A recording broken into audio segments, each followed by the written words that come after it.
നായകന്റെ അടുത്താണ്. എങ്ങനെ ഉണ്ടായിരുന്നു ഒരു ആദ്യത്തെ ചിത്രം ഇറങ്ങാൻ പോകുന്ന ഒരു ആദ്യത്തെ ചിത്രം തന്നെയാണത്? എത്രത്തോളം ഹാർഡ് വർക്ക് ആണ്, എത്രത്തോളം എക്സ്പെക്ടേഷൻ ഉണ്ട്? അത് ഞാൻ ചെയ്തതിൽ നിന്ന് ഭയങ്കര ഡിഫറെന്റ് ആയിട്ടുള്ള ഒരു ക്യാരക്ടർ ആയിരുന്നു. ഭയങ്കര ചലഞ്ചിങ് ആയിട്ടുള്ള ഒരു ക്യാരക്ടർ ആയിരുന്നു.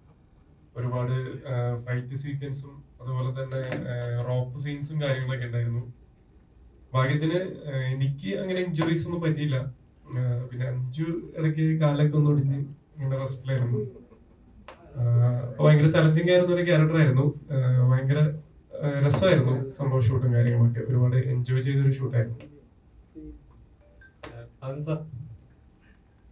ഒരുപാട് തമിഴ് ചിത്രങ്ങൾ കാണുമ്പോൾ ഇപ്പൊ കുറച്ചുകൂടെ പണ്ടായിരുന്നു കുറച്ചുകൂടെ മാസ് മസാല അല്ലെങ്കിൽ അടിച്ച് പറപ്പിക്കുക അങ്ങനത്തെ ഒരു സീൻസ്. ഇപ്പൊ കുറച്ചുകൂടെ റിയലിസ്റ്റിക് ആയിട്ട് റിയൽ ഇൻസിഡൻസ് ബേസ് ചെയ്തെങ്കിൽ കുറച്ചുകൂടെ നാച്ചുറൽ ആയിട്ടുള്ള സ്റ്റോറീസ് ആണ്, വില്ലേജ് സ്റ്റോറീസ് അങ്ങനത്തെ കുറച്ചുകൂടെ വരുന്നുണ്ട്. ഇപ്പൊ മലയാളത്തിലേക്ക് വരുമ്പോൾ കുറച്ചുകൂടെ കണ്ടന്റ് ഓറിയന്റഡ് അങ്ങനത്തെ സബ്ജക്റ്റുകളാണ്. ഏത് ഇൻഡസ്ട്രിയാണ് കുറച്ചുകൂടെ ബെറ്റർ ആയിട്ട് കണ്ടന്റ് ഓറിയന്റഡ് ഫിലിം ചെയ്യുന്നതാണോ അതോ ഇങ്ങനത്തെ സ്റ്റോറീസ് ചെയ്യുന്നതാണോ?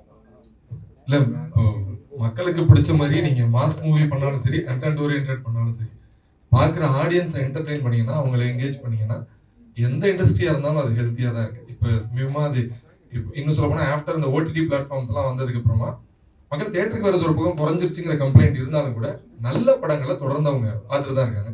அது தமிழ், தெலுங்கு இதெல்லாம் தாண்டி நான் இன்டர்நேஷனல் ஸ்டாண்டர்ட்ஸ் நிறைய பேர் இப்போ கொரியன் மூவிஸ் பார்க்கறதா இருக்கட்டும், பிரெஞ்சு மூவிஸ் பார்க்கறதா இருக்கட்டும், இங்கிலீஷ் மூவிஸ் பார்க்கறதா இருக்கட்டும், ஸோ நல்ல படங்கள் தொடர்ந்து உங்களுக்கு கிடைச்சிட்டு தான் இருக்கு. എല്ലാ ഇൻഡസ്ട്രിയുமே ആരോഗ്യமாக தான் ഇருக்கு. ഇപ്പോൾ ഇൻഡസ്ട്രി ഏറ്റവും ഫേസ് ചെയ്തത് റിവ്യൂസ് ആണ്. ഒരു ഫിലിം ഇറങ്ങി ഒരു ബ്രീത്തിങ് സ്പേസ് കിട്ടാതെ അതിന് റിവ്യൂസ് ഈവൻ നെഗറ്റീവ് ആണ്, അതിന്റെ കളക്ഷനെ ബാധിക്കുന്നുണ്ട്. അപ്പം റിവ്യൂസിനെ പറ്റി എന്താണ് പറയാനുള്ളത്? ஒரு 1 வீக் அப்புறமா இருந்தா பெட்டர். அது மட்டும்தான். அது வர்ற காலையில ஒரு 11 மணிக்கு ஷோ ரிலீஸ் ஆகும்போது சாயந்தரமே ப்ரொடியூசர் வீட்டில் உட்காந்து அழுகிற மாதிரி ஒரு ரிவ்யூஸ் கொடுக்கும்போது ரொம்ப கஷ்டமா இருக்குது. ஏன்னா அது பெருசா பாதிக்கிறது வந்து டைரக்டரை தாண்டி ஆக்டர்ஸை தாண்டி அந்த இன்வெஸ்ட் பண்ண ப்ரொடியூசரை தான் ரொம்ப பெருசா அது பாதிக்கும். ஸோ அட்லீஸ்ட் ஒரு 1 வீக் அப்புறமா பண்ணா இட் வில் பி பெட்டர்.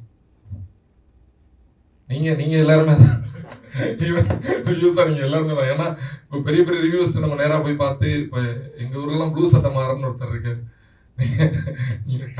இன்னைக்கு காலையில படம் வந்துச்சுன்னா அடுத்த நாள் காலையிலேயே வந்து அது என்ன ஆகுதுங்கிறது அவர் கையில இருக்குங்கிற அளவுக்கு இருக்கு. ஸோ அப்படி இங்க யாருன்னு எனக்கு தெரியல.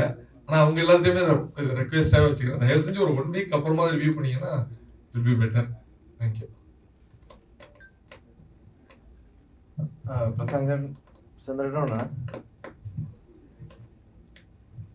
അതെ, നമ്മളിപ്പം ഈ മലൈക്കോട്ട വാലുവിന് ഇറങ്ങിക്കഴിഞ്ഞിട്ട് ഇപ്പൊ വിമർശകര് എടുത്തു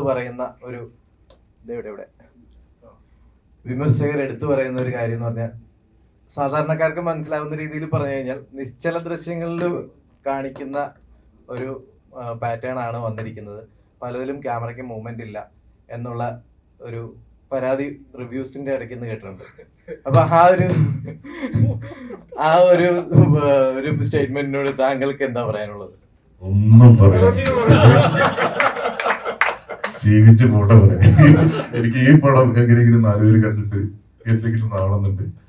വേറെ ഒരു പടത്തെ പറ്റി നമ്മളൊന്നും പറയാം. ബേസിക്കലി പറയുന്നത് എല്ലാ പടവും നല്ലതെന്ന് സിനിമയിൽ വർക്ക് ചെയ്യുന്നവർ പറയുള്ളൂ. ഏത് പടം ഒരു പൊട്ട പടം സിനിമയിൽ വർക്ക് ചെയ്യുന്ന ഒരാളും പറയില്ല. അത് കണ്ടിട്ട് പോക്കോ എന്നേ പറയുള്ളൂ. അല്ലാത്തൊരു പലതും പറയും. അത് ഓരോ ടേസ്റ്റാണ്. ഞാൻ ഒരിക്കലും ഒരു സിനിമയെ തള്ളി പറയാനോ ഒന്നിനല്ല. നമ്മളെ സിനിമ എല്ലാവരും കാണാം, അത്രയേ ഉള്ളൂ.